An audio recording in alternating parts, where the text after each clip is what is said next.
قابل احترام مومنین، اس سے پہلے کہ مولانا موصوف مجلس کو خطاب فرمائے، لیکن میں نے مجھ سے راجہ صاحب نے یا ان کے بیٹے نے مجھ سے نہیں کہا ہے، لیکن میں پھر بھی آپ حضرات سے گزارش کروں گا کہ مرحوم سالم صاحب کو اور راجہ صاحب کے بھائی بھی جو ہیں وہ بھی اس دنیا میں نہیں رہے، ان کے لیے، اور راجہ صاحب کے بیٹے بھی جو بہت آگے رہتے تھے مجلس میں، ان کے لیے اور جملہ مومن مومنات کو ایک سورہ فاتحہ اصالِ ثواب ہے۔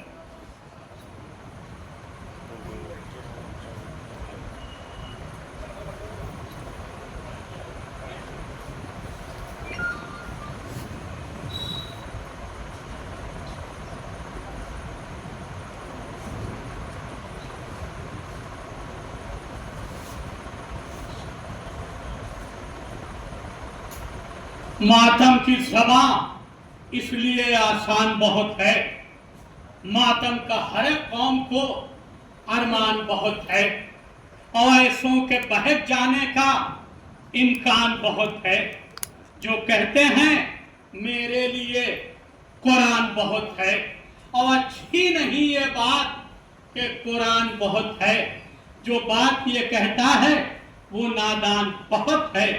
ارے شرکت کے لیے آئیں گے جنت سے فرشتے، بس مجلس شبیر کا اعلان بہت ہے۔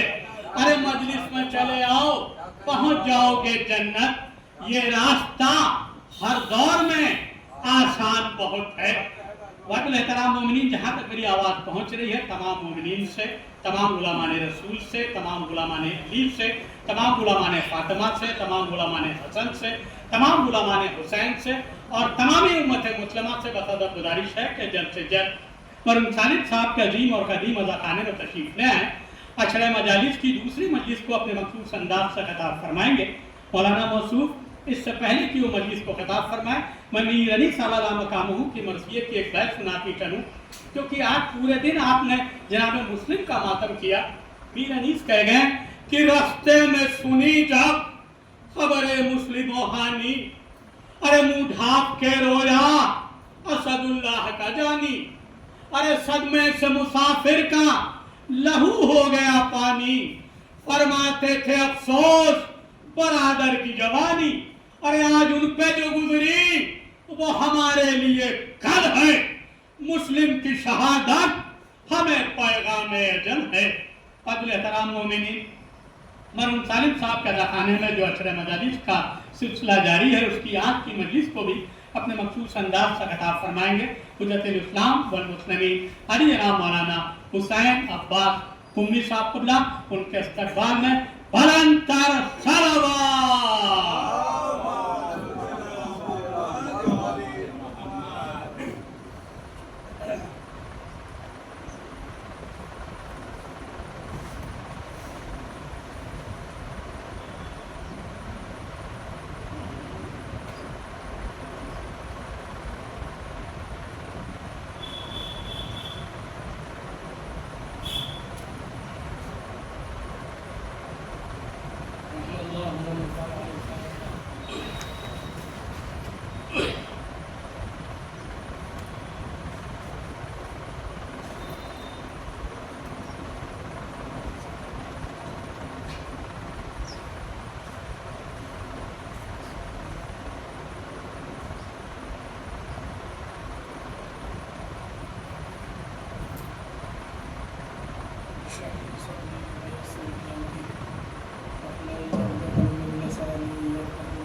أعوذ بالله من الشيطان الرجيم بسم الله الرحمن الرحيم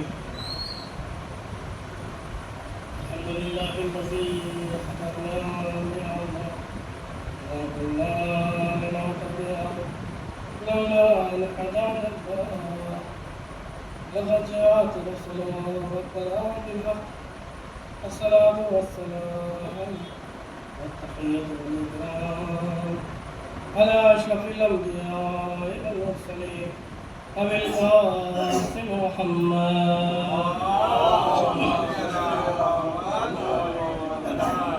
وعلى أهل بيت الطيبين الطاهرين المعصومين المظلومين.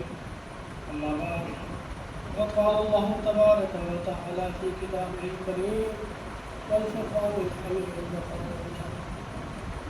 بسم الله الرحمن الرحيم قل لا يستوي الخبيث والطيب ولو أعجبك كثرة الخبيث صلى الله عليه وسلم.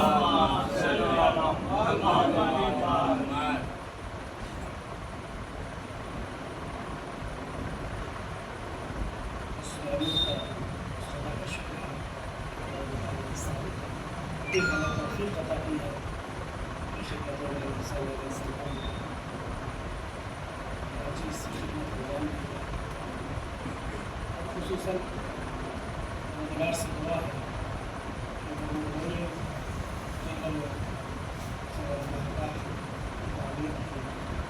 اور جو اس کی خدمت اللہ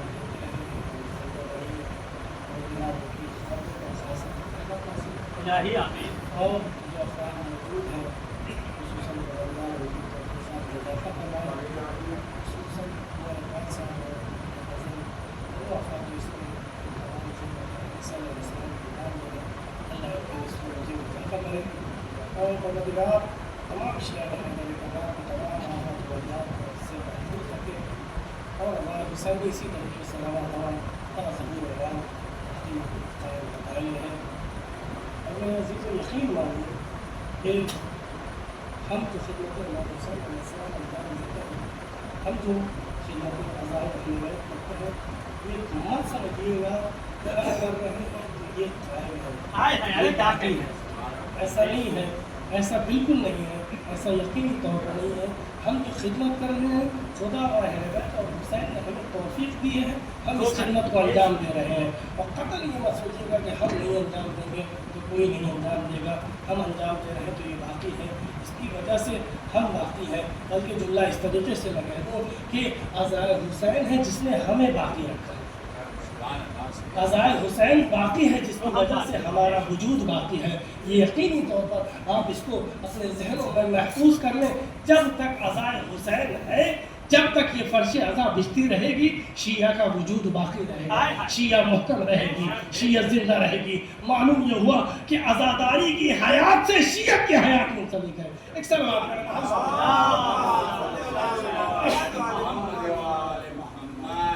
سمجھے ہمارا وجود جو باقی ہے وہ اس عزا کی.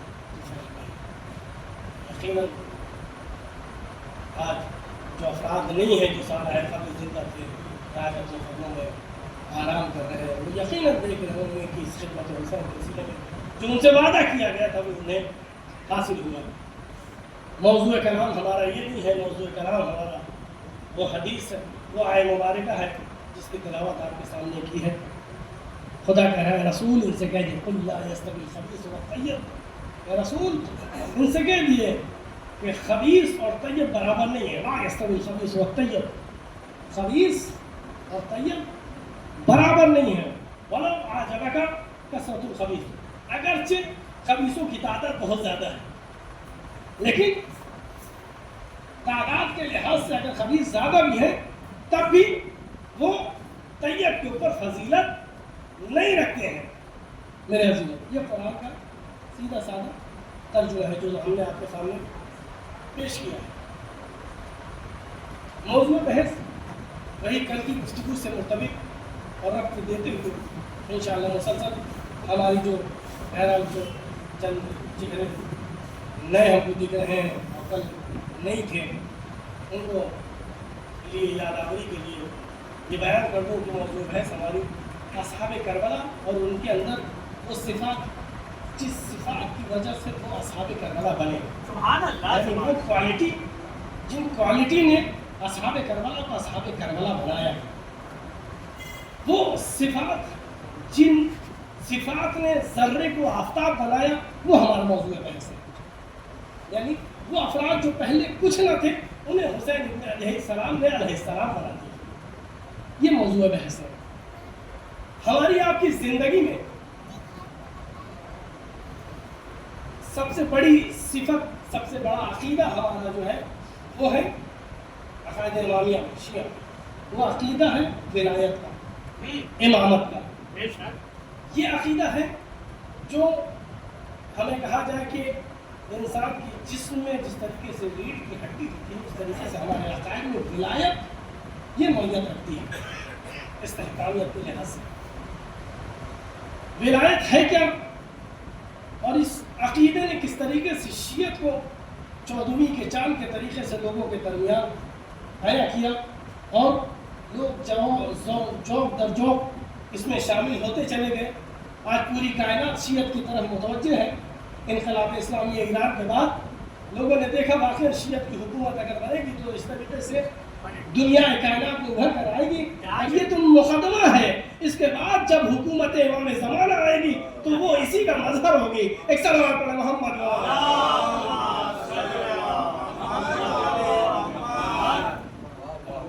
حکومت چاہیے تو اس سے پہلے یہ مقدمہ سازی ہے. اور تو یہ ولایت جو عظیم ترین ہمارا عقیدہ ہے یہ ہے کیا کہا وہ ولایت جو خدا کی تھی جو رسول کی تھی وہی علی کی تھی اور وہی 12 اماموں کی ہے. اسی ولایت کے ماننے والے کو شیعہ اثنا عشری کہتے ہیں, جعفری کہتے ہیں, امامیہ کہتے ہیں. اس ولایت کے ماننے والے. اس کے لیے کل ہم نے ایک روایت پڑھی تھی تذکر کے طور پہ کل کی وہ روایت تاکہ موضوع بحث جو ہے تھوڑا سا یاد آوری ہو جائے کہ فضیلتیں ولایت کے سلسلے سے امام معصوم سے آ کر ایک شخص نے پوچھا کہ مولا یہ بتائیے کہ جو ہم نے پچھلے اعمال انجام دیے تھے, حج انجام دیا تھا, زکوٰۃ دیا تھا, خمس دیا تھا, اس وقت ہم آپ کے پیروکار نہیں تھے, اس وقت ہم آپ کے ماننے والے نہیں تھے, یا یوں کہہ دوں میں آپ کا اس وقت شیعہ نہیں تھا. آیا وہ ہمارے اعمال قابل قبول ہے؟ تو مولا نے فرمایا, امام معصوم نے فرمایا کہ تمام تمہارے اعمال باطل تھے. بہت لیکن کیونکہ تم نے ہماری ولایت کو قبول کر لیا ہے, ہماری ولایت کی برکت سے وہ تمام باطل اعمال تمہارے صحیح ہو گئے ہیں. اور نہ کہ فقط تمہارے اعمال بلکہ تمہاری نسلیں بھی باورکٹ ہو کر دنیا وجود میں آئیں گی. صلوات اللہ.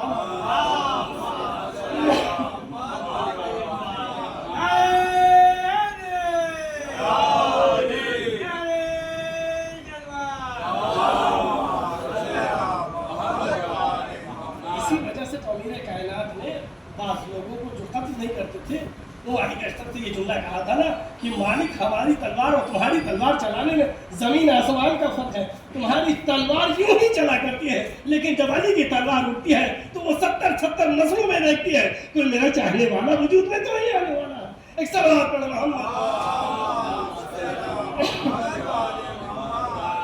اور اسی پرچم کو لے کر جب امام زمانہ آئیں گے تو یہ نعرہ دیتے ہوئے, یہ بیان دیتے ہوئے آئیں گے, جعل الحق وزهق الباطل ان الباطل كان زهوقا, کہ جب حق کا نمائندہ آئے گا تو تمام باطل ختم ہو جائیں گے, فقط حق اور حقیقت کا وجود رہے گا. ایک صلوات.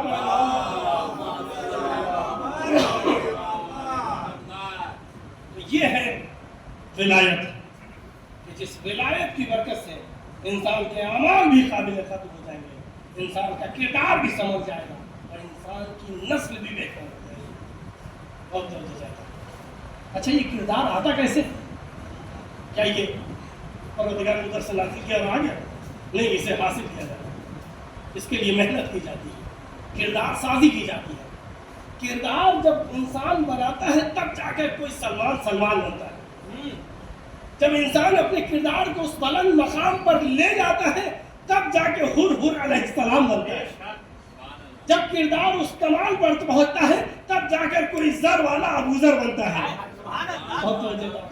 ایسے ہی کوئی مقداد نہیں بن جائے, ایسے ہی کوئی مالک اشتر نہیں بنا. انہوں نے اپنے کردار کو اس طریقے سے بنایا ہے, کردار سازی کی ہے.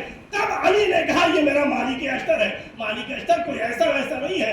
جس طریقے سے علی بن ابی طالب نے کہا جس طریقے سے میں رسول کائنات کے لیے ہوں اسی طریقے سے مالک میرے لیے ہے. یہ مقام ایسے ہی نہیں ملا. مالک نے اپنے آپ کو اس مقام پہ پہنچایا کہ علی نے کہا یہ علی ہے. صلوات علی محمد.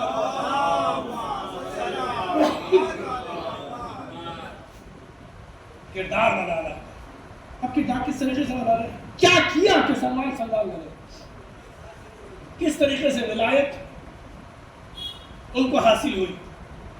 ایک روایت ہے, آنے والے نے آ کر پوچھا, بہت توجہ چاہتا ہے, آنے والے نے آ کر پوچھا کہ مولا کیوں سلمان کا درجہ 10ویں درجے پر ہے اور ابوذر 9ویں درجے پہ ہے؟ بہت توجہ چاہتا ہے.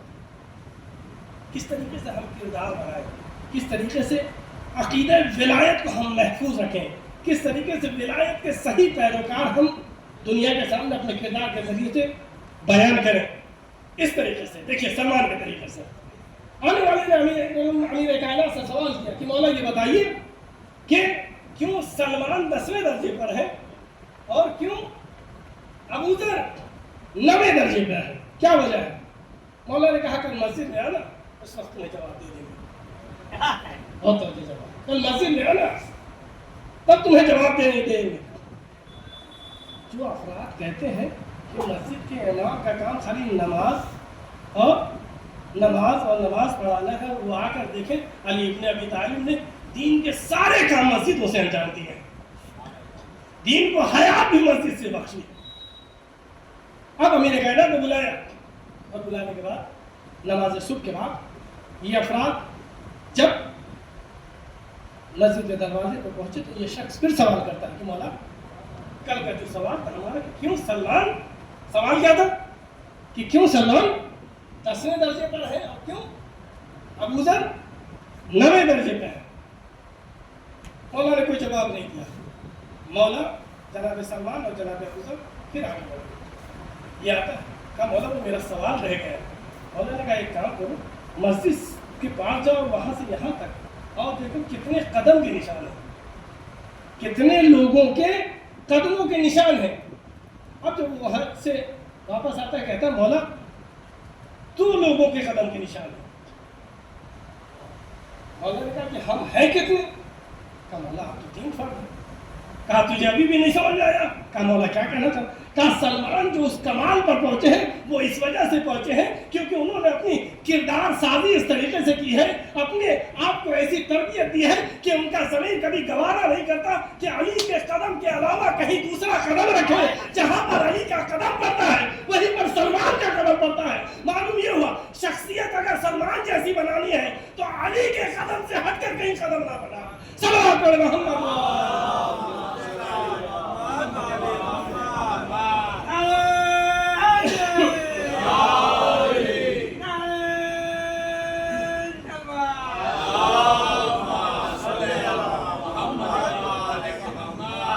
علی کے قدم پر قدم رکھ کر جب چلو گے, علی کی نقش پر چلو گے, تب سلمان بنو گے, تب ابوذر بنو گے, تب مقداد بنو گے, تب مالک اشرف بنو گے. کون کہتا ہے کہ آج کوئی سلمان نہیں بن سکتا؟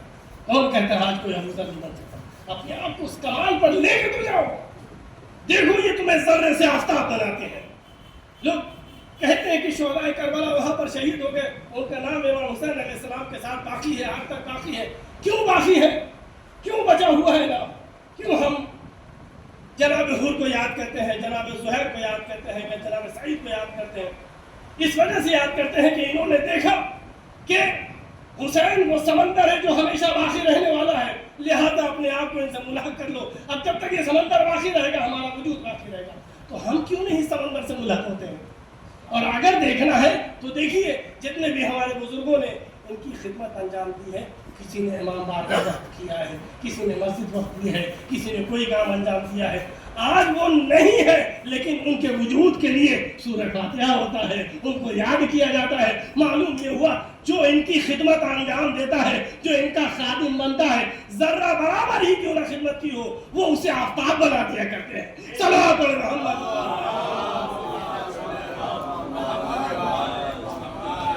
آج بھی تو فرق چلے گئے.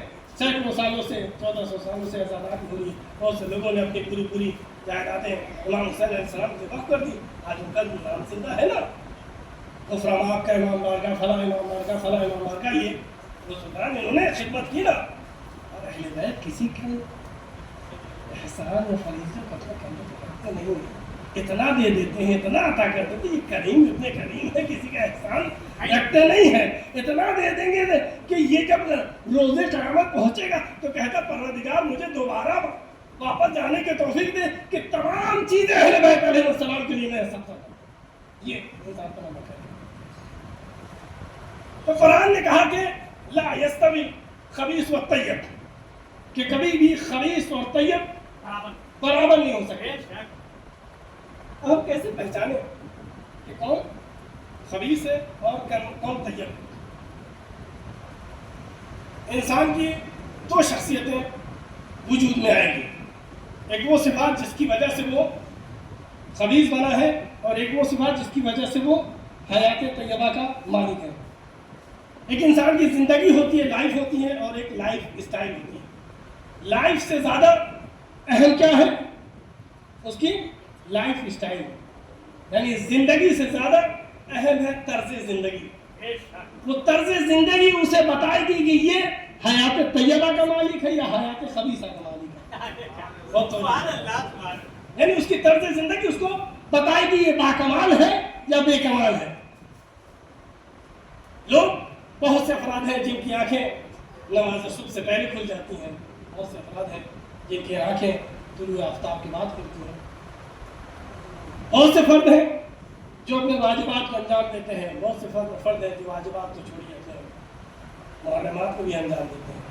دونوں میں فرق ہے.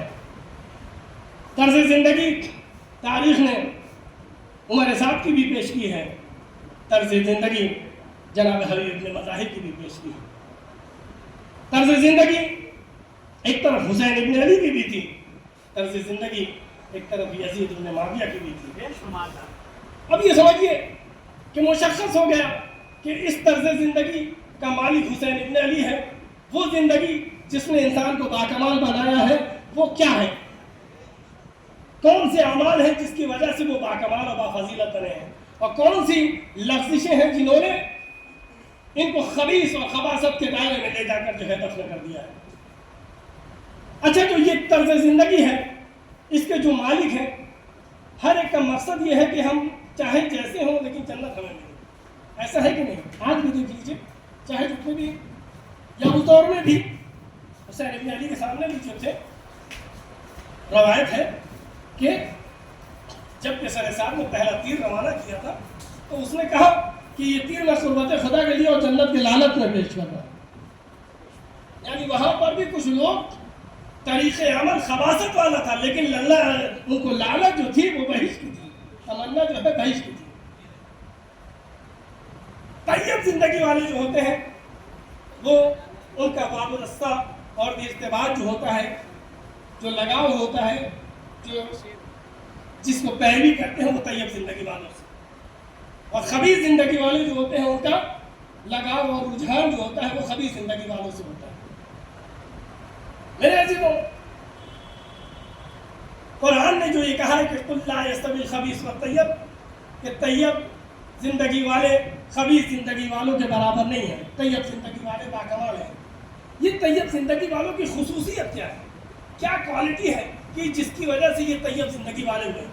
قرآن کہہ رہا ہے کہ حیات الطیبہ کا شجرۃ طیبہ، کہ حیات طیبہ رکھنے والے شجرہ طیبہ کے طرح سے ہوتے ہیں.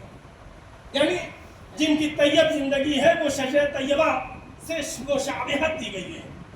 شجرہ طیبہ کی کیا کوالٹی؟ کہا قرآن نے کہ اصلھا ثابت و فرعھا فی السماء، جن کی اصل ثابت ہوتی ہے اور ان کی شاخیں آسمانوں میں پھیلی ہوتی ہیں.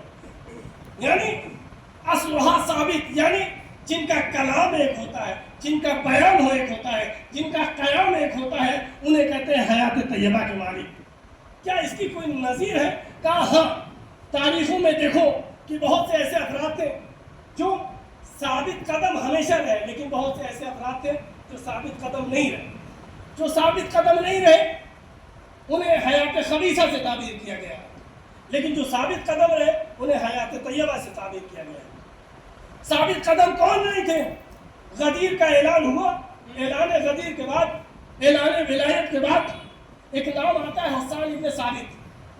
کیا نام آتا ہے؟ حسان ابن ثابت. بہت بڑا شاعر تھا. دیکھیے حیات طیبہ کے جو مالک ہوتے ہیں ان کا قدم ہمیشہ ثابت قدم رہے، وہ ہمیشہ اپنی حق والی بات پر قائم و دائم رہے، تب تو وہ حیات طیبہ کے مالک ہے، ورنہ وہ حیات طیبہ کے مالک نہیں ہے. وقت اور حالات کے مد نظر ان کے بیان اور ان کے جملے بدلے نہ اسے ہم کہتے ہیں حیات طیبہ کا معنی۔ حسن بن ثابت جو کہ بہت بڑے شاعر تھے، اعلان ولایت کے بعد بہت بڑا قصیدہ علی کی فضائل میں کہا، اور جس میں انہوں نے یہ بھی ثابت کیا کہ مولا کے ماننے عبد کے نہیں ہیں، مولا کے ماننے دوست کے نہیں ہیں، مولا کے ماننے وہ ہیں جو رسول اللہ نے بنایا ہے، بتایا ہے اور بیان کیا ہے کہ تمہارے نفسوں پر جو ولایت رکھے اسے مولا کہتے ہیں۔ لیکن یہی حسن ابن ثابت کچھ وقت گزرنے کے بعد جو آج مدح مولا کر رہے تھے، جو غدیر میں آ کر جو ہے انہوں نے بیعت کی تھی، کچھ عرصے دراز کے بعد جب میں یہ کہوں کہ حالات تبدیل ہوئے اور کچھ لوگوں نے علی کے ظاہری خلافت کو چھینا، تو جو کل قصیدہ علی ابن ابی طالب کی شان میں کہا تھا وہی قصیدہ فلاں کے مقابلے فلاں کے حضور میں کہا۔ تو یہ شخص جو کل علی کے فضائل پڑھ رہا تھا آج فلاں کے فضائل پڑھ رہا ہے، اسے حیات طیبہ کا مالک نہیں کہیں گے۔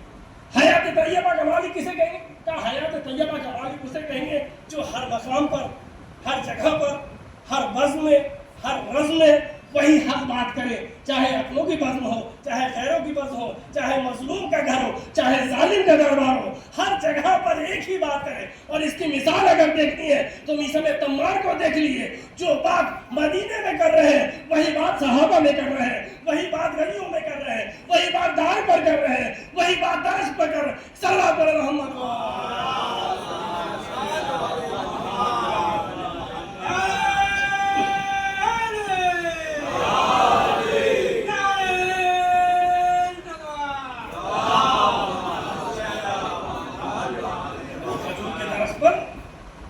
سلمان کا احترام کر دیا گیا، لیکن فضیلت اہل بیت اور فضیلت امیر المومنین میں کوئی کمی نہیں ہے۔ فضائل بیان کر رہے ہیں، اس کے لیے چاہیے کہ حیات طیبہ کا معنی یعنی اس کا اتنا پاکیزہ قلب ہو کہ میری ذات فنا ہو جائے، لیکن فضائل اہل بیت سے اور مدح مولا سے ہم دستبردار نہیں ہوں گے۔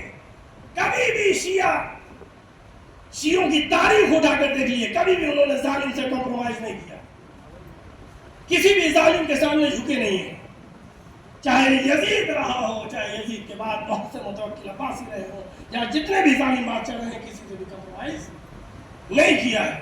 تاریخ اٹھا کر دیکھیے، حتیٰ معاویہ کی حکومت برسر اقتدار آ گئی، حسن ابن علی سے صلح نامہ ہوا اور اس صلح پر باقی اور قائم و دائم نہیں رہا، لیکن اس کے باوجود اس کو ڈر تھا کہ علی کے چاہنے والے بہت ایک ایک کو چن چن کر جو ہے وہ قتل کرا رہا ہے۔ اسی میں سے نام آتا ہے حجر ابن عدی۔ دیکھیے حیات طیبہ کے مالک جن کے پاس ولایت ہے، حجر ابن عدی کے پاس پیغام پہنچایا، کوفے میں رہے گا حجر ابن عدی، پیغام پہنچایا کہ یا تو بیعت کر لو، جبکہ پورے ملک کا حاکم ہو گیا ہے، اب کوئی مقابلے میں نہیں، لیکن خوف ہے، کیونکہ ظالم ہمیشہ خوف زدہ رہتا ہے، ظالم ہمیشہ ڈرا رہتا ہے، جہاں پر حق والا ایک بھی وجود میں رکھتا ہے اس سے بھی ظالم ڈرتا ہے۔ پیغام پہنچایا حجر ابن عدی کے پاس کہ یا تو تم ہماری بیعت کر لو اور علی کے اوپر سلب و ستم کرو، علی کی مد و فضائل نہ بیان کرو، ورنہ تمہیں قتل کر دیا جائے گا۔ حجر ابن عدی نے کہا نہیں، ہم ایسا نہیں کر سکتے۔